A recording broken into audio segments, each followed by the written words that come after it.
ఏదో ఎవరో కేసు వేస్తే ఆ కేసు కొట్టేసింది సుప్రీంకోర్టు. ఇది ఏం తప్పు జరగలేదు, అంత చక్కగానే జరిగిందని.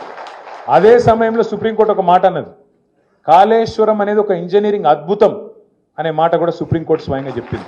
ఎందుకు చెప్తున్నా అంటే ఎవడు ఏమన్నా ఎవడు కారు కూతలు కూసినా మనం యాద పెట్టుకోవాల్సింది ఒకటే. చిన్నప్పుడే పెద్దోళ్ళు చెప్పారు మనోళ్ళు, నిజం అనేది కడప దాటే లోపల అబద్ధం అంగేసుకుని ఊరంతా తిరిగేస్తుందట. అట్లనే ఈ లంగలు వీళ్ళు కాంగ్రెస్ వాళ్ళు. నా డౌట్ అయితే వాళ్ళే గులగొట్టింటారు. ఆ రోజు మేడిగడ్డ దగ్గర కూడా బాంబు గింబ పెట్టి వీడియో ఏదో చేసింటాడు. ఇక అంత లుచ్చగాళ్ళు చేసి మళ్ళీ వాళ్ళే బదనాం చేసి పర్రే పడితే ఇగో కాంగ్రెస్ వాడేమో దున్నపోతు ఈనింది అన్నాడు, బీజేపీ వాడేమో దుడ్డని కట్టేని ఎక్కడుందిరా దుడ్డే అని వాడు తిరుగుతాడు. ఎన్డీఎస్ఏ రిపోర్టర్ ఇద్దరు ఒకటే దొంగలు, ఇద్దరు దొంగలే. కాంగ్రెస్ వాడు బీజేపీ వాడు, ఇద్దరిని నమ్మద్దు, మనం అప్రమత్తంగా ఉండాలి.